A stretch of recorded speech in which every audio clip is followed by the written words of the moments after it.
Hi guys, it's Annette. This is a spontaneous video. There has been a lot of construction next door, knocking down walls. I have tried to do this video other days, but yeah, I didn't know I was doing it today. I'm sorry about my appearance. If you recall, a few videos back, I said I wanted to review the new, I don't even know if it's new, but the new Jen Sincero book, You Are a Badass Every Day, and I will. I enjoy reading self-improvement books. If you don't like mental health or that kind of thing, then this is not the video for you. I am a huge fan of Jen Sincero. She's very popular for her book, You Are a Badass. I love her writing. It's very relatable, humorous, intelligent, smart. That being said, I hope she doesn't watch this. I look like crap today. I love you, Jen. Hi guys, voiceover Annette here time. First, we're going to talk about the mental health crisis going on in America. And then if you're here for the book review, that starts at 6 minutes and 40 seconds. We are in the month of June 2022. Happy Pride Month, by the way. Yippee! In the month of May, we had Mental Health Awareness Month, and I think we all failed at a country as a world. Recently, there has been tons of mass shootings and school shootings, and I think it has a lot to do with the mental health we have currently. 20 years ago, we still had guns, but we didn't have these school shootings. Social media in this technology world we live in has been around for 20 years. These are uncharted waters for everybody. No one has dealt with this technology, social media, lockdowns, COVID. No one has been stuck to stare at their phones, not having any human interaction. Like, we are all trained now to just argue online, and everyone has to be against each other and prove points, and you're either on this side or you're either on this side, and it just causes division and depression. I talked to someone in the medical field the other day, and it's nearly impossible to get a therapist or a counselor or anything right now. I couldn't imagine what it's like being a young person growing up this day and age, just growing up on social media. I mean, I'm in my 40s. I didn't get on social media until I was probably in my 20s. Like, just imagine like having to go to school online your first day of high school, or missing your prom or graduation because of the lockdowns. You don't know what that's going to do mentally to these kids. And like, for the parent, they don't know what to do. They've never been in this situation either. The moms themselves are staring at Facebook, comparing themselves to the other mom who got back into shape after each kid. She got that special edition tumbler from Starbucks I've been standing in line for.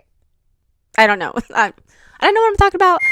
Let's not even forget how bad men have it right now. They're being told that men are the worst. Men have been made fun of for the beginning of time for losing their hair.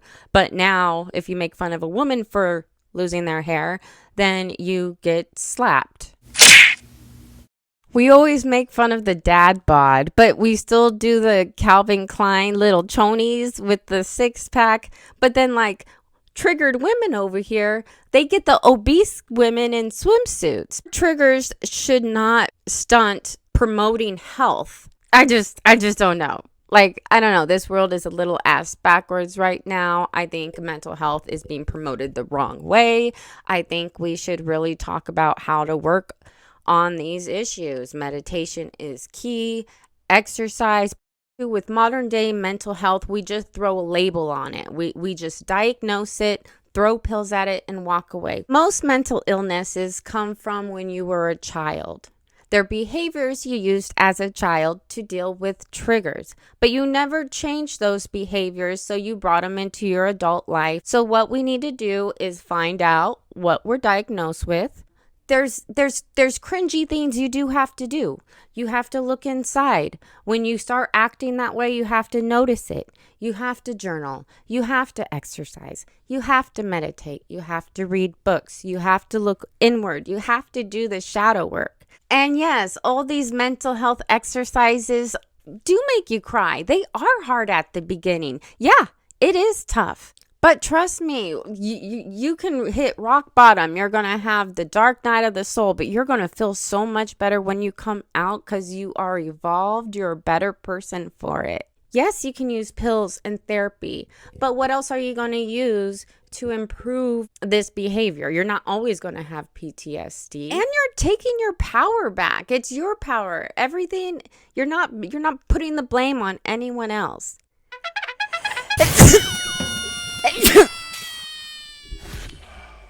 Like watching the Amber Heard trial, the Amber Heard trial. Oh my God, that woman. It just shows me that PTSD leads to narcissism. Narcissism, I think, is a lot more prevalent. I mean, I think it's probably just as average as ADHD. Most of us have ADHD from being on our phones. This digital time is unprecedented. We haven't dealt with this, and we need to start talking about social media more, mental health more. I mean, if you talk to a boomer, they were raised that you don't have feelings, you suck it up, you're not allowed to talk about it, it's embarrassing. Then it got popular to label yourself and be a victim and make it everyone else's fault. Now let's get the tools to just work through it and unite and just have open, positive mental health discussions with parents and children and adults alike. We're all suffering from the same thing. I don't compare myself to anybody, though. That's just, I find it weird when people are always comparing themselves. Like, I'm so much different than everyone else. There's no way I can compare myself to someone else. And you should have the same confidence in yourself. There's no one like you, so why are you comparing yourself to Betty Joe down there? This is going to be so fun to edit because I know that was a lot of rambling. And Jen Sincero, I really hope you're not watching this. I love your books. I love you. I love you. Anywhooser, let me get you caught up on the story. So what had happened a few videos ago, I bought this book at Barnes & Noble. And I didn't know she had 4 books out already. I read her first 2, You Are a Badass and You Are a Badass at Making Money, which I was in love with them both, especially the first one. But then I did a quick Google search and realized that there's a 4th book, which came before this book. So I told you guys that I wanted to read this one first before I started this one. So then I ordered this one on Amazon, and then I read this one, and I'm going to review it and tell you about it. And now we're all caught up on my story time. First of all, I was a little disappointed at first when I received this book. I'm going to explain why. But then I kind of got happy about it. There's pros and cons to this book. If you are a fan of Jen Sincero, this book is not in the same format as her other books. If you skim through it, you will see that the pages they're really short stories, almost like an affirmation book. It's almost like her first book in Cliff Notes. It's a very easy read. I'll read you a few inserts because it's literally like, when I was young, I used to like, I'm not a strong reader at all. So when I was young, I used to like to read those scary stories. Is it Scary Stories to Tell After Dark or whatever? And I liked that book because each story was like a page or 2.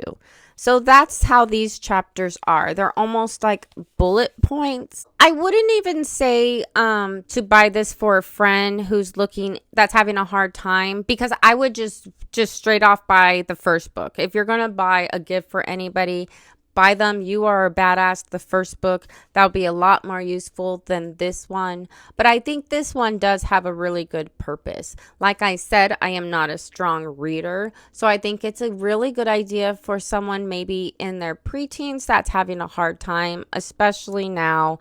And you feel it's an easy read. So after you read it as, someone younger, even as myself, you feel accomplished finishing a book so fast and absorbing it as well. It's a very easy read for someone that is just getting into the mental health improvement area. So I think it is great for preteens. I'm going to read just a couple. Am I allowed to read inserts? Or is that like copyrighted? I'll just read one insert. Hopefully that's okay. Spend a couple minutes in silence with your eyes closed and visualize yourself standing in the new life you're presently focused on manifesting. Notice the details of your environment. Feel your feelings. Watch how you carry yourself. And notice how you dress, what you think about, what you do. Now open your eyes and go about your day today as if you're still in that environment, as if you already reached such success, as if you're presently the person that you're becoming. Cop the knowing, happy attitude of the future who already achieved this super exciting thing. Act as if the new life is already here is one of the most powerful things you can do. Because when you match the energy that of the new reality, you open yourself up to finding the path to get there. So I'm currently already reading the Bad Habits one. I do not regret buying this one. If you're a fan of Jen Sincero, buy this book. If you're buying it for someone else, I would buy the first one for an adult. This one, if it's a younger person. And yeah, it was a fun read. When I first opened it, I was a little perturbed, but I am glad I'm going to get her first two. I still have, because I don't have her first two.